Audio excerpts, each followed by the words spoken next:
안녕하세요, 이 작가입니다. 오늘은 여러분께서 내가 원하는 화각대를 정확히 인지하고 후회 없는 렌즈 구매가 될 수 있도록 도와드리는 영상을 찍을 거예요. 이게 요점만 파악한다면 화각대 고르는 게 절대로 애매하거나 복잡한 일이 아니거든요. 왜냐하면 본인이 어떤 사진을 원하는지만 알면 되는 문제라고 생각하거든요. 제가 처음에 카메라 입문했을 때는 그냥 잘 팔리는 렌즈 가지고 우왕 이 렌즈 짱이에요 이런 영상들밖에 없어가지고 렌즈 사고 팔고를 많이 했습니다. 자, 바로 가보죠.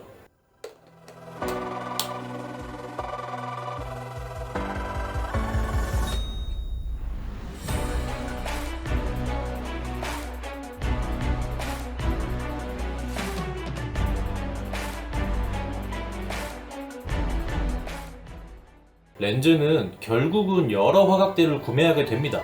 당연히 화각대마다 차이가 있지만 사실 초광각이나 초망원이 아닌 이상은 촬영 거리를 조절해서 본인 나름 결과물을 얻을 수 있습니다. 그러니까 대부분의 렌즈들은 촬영자의 스킬에 따라 화각에 상관없이 나름 이쁘게 나올 수 있다는 소리입니다. 처음에 렌즈를 고를 때 고민되는 이유가 있죠. 이유는 하나예요. 모릅니다. 뭐 어떻게 나오는지를 몰라요. 렌즈들이 뭐 안경 렌즈 가격이 아니라 높은 가격대를 가지고 있고 첫 렌즈가 내가 원했던 사진을 뽑아준다면 그 이후에 추가 렌즈 구입에서 많은 시행착오와 금전적 손해를 줄일 수가 있을 거예요. 처음에 실패하면서 공부하셔도 되지만 굳이 손해를 보면서 할 필요는 없죠? 이 영상에서 필요한 정보들을 얻으실 수 있을 거예요. 내가 인물 촬영을 할 건지 풍경을 촬영할 건지 혹은 인물과 풍경을 자연스럽게 같이 담고자 하는지 먼저 생각하셨던 게 있으실 거예요. 내가 어떤 걸 찍을지 피사체를 정하셨다면 사실 이 주제가 어떤 화각대의 렌즈를 살지 확신을 갖게 해주는 가장 큰 부분이라고 생각을 하는데요. 말 그대로 내가 사진을 찍었을 때 이 사진 전체를 100으로 봤을 때 얼굴을 몇 퍼센트 정도 이렇게 가득 차게 할 건지 생각하세요. 잘 이해가 안 가시죠? 이해가 쉽게 사진으로 설명할게요. 촬영자와 피사체의 거리가 5m 정도 된다고 할 때 화각대별로 인물이 어떻게 나오는지 보여드릴게요.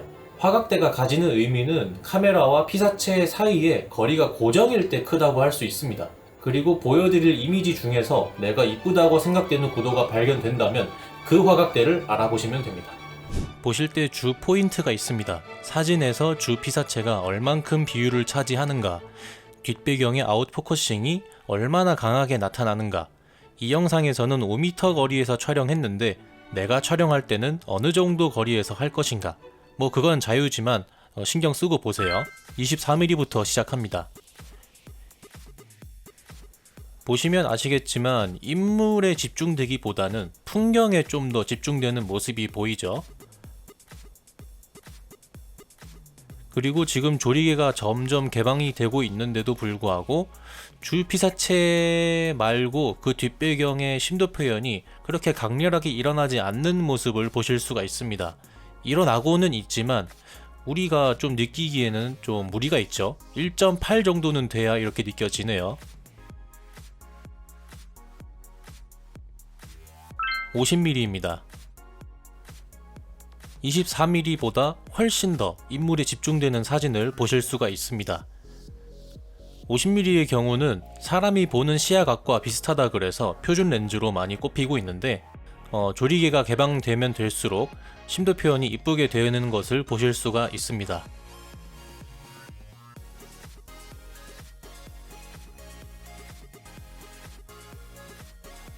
조리개가 개방되면 될수록 인물에 좀 더 집중되는 모습을 보실 수가 있죠.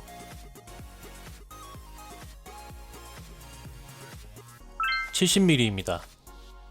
70mm부터는 망원 화각이라고 보고 인물 사진을 찍고 싶어 하시는 분들이 많이 찾는 화각대입니다. 50mm보다 훨씬 더 인물에 집중되는 사진을 얻을 수가 있죠.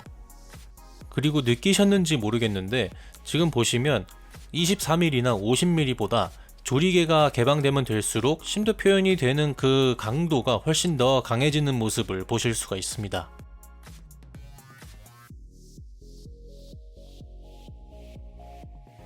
85mm입니다.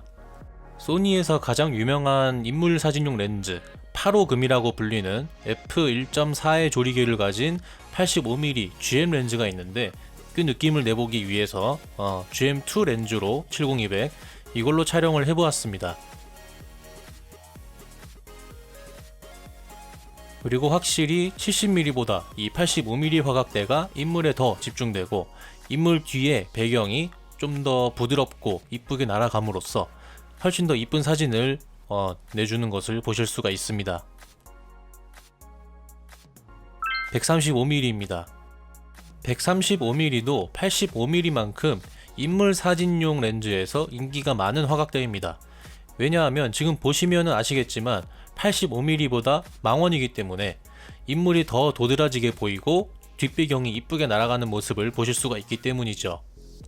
그렇기 때문에 망원 화각을 좋아하시는 분들은 바로 이런 사진 느낌을 좋아하시기 때문에 이런 화각대를 고르시는 거라고 생각합니다.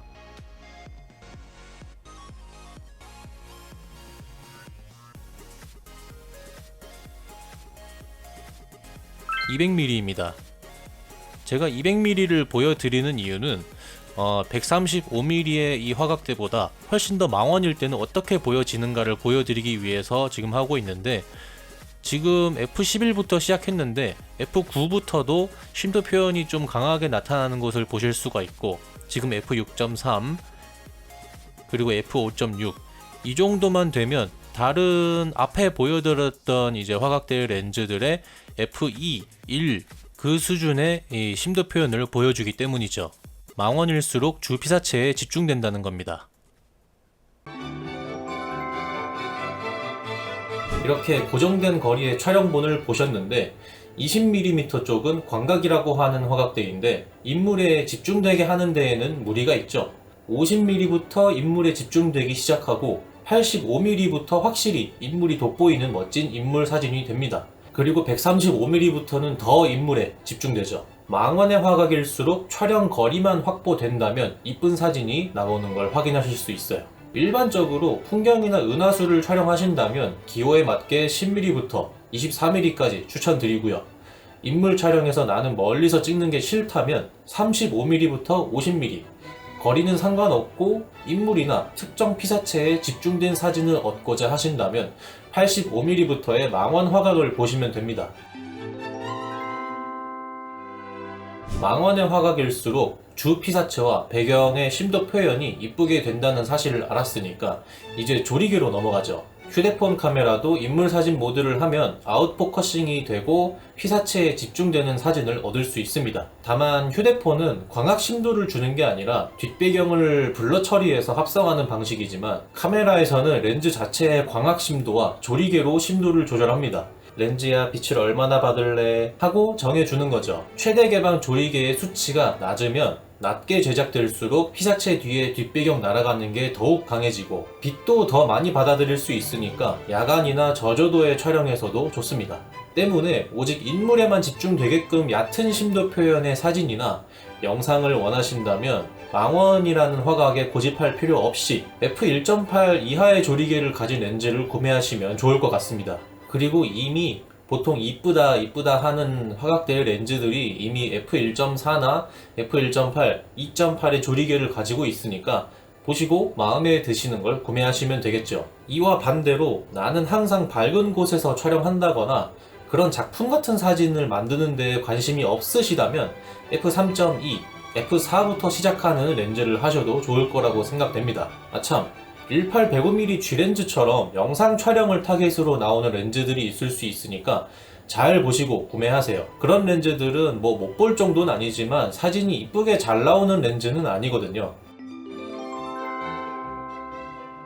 자, 어땠나요? 이해가 되시고 렌즈 구매에 도움이 되실 것 같나요? 처음에 제가 피사체를 정하라고 말씀드렸는데 사실 이게 엄청 중요하진 않습니다. 왜냐하면 망원 렌즈를 꼭 인물만을 찍는 게 아니라 풍경을 찍을 때도 쓸데없다고 판단되는 지형 지물을 제외하고 망원 렌즈로 원하는 스팟만 촬영하는 경우도 있고, 광각 렌즈로 뭐 풍경이나 은하수 같은 걸 촬영하는 게 아니라 좁은 실내에서 인테리어를 촬영할 때도 있고 합니다. 그러니까 렌즈가 화각대는 나뉘어 있지만 찍어야 할 피사체가 뭐 법 같은 걸로 정해져 있지 않으니까 정답이라는 게 없는 겁니다.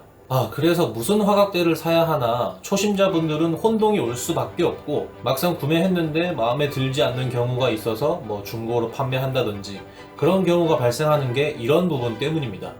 아니 안 써봤는데 어떻게 알아요, 그죠? 그래서 제가 두 번째 사진에 피사체의 비율을 얼마나 담을 것인가에 대한 내용을 넣은 거고요. 심도 표현은 나한테 어느 정도가 마음에 들 것인가에 대한 얘기를 했던 거예요. 사진도 영상도 해상력과 기타 부분에 있어서 단렌즈가 줌렌즈보다 훨씬 좋다고 알려져 있고 실제로 보통 그런 경우가 많거든요. 렌즈 막 이렇게 바리바리 싸들고 다니고 바꿔 끼우고 이런 게 귀찮으시다면 2470이나 70200 같이 줌 렌즈인데도 불구하고 단렌즈급의 클래스를 가진 GM 렌즈 라인업을 구매하세요. 이게 어차피 결국에는 예산, 돈 문제이기 때문에 잘 골라서 구매하시고 소중한 순간들을 잘 담으시기 바랍니다. 영상 도움 되셨으면 좋겠습니다. 시청해주셔서 감사합니다.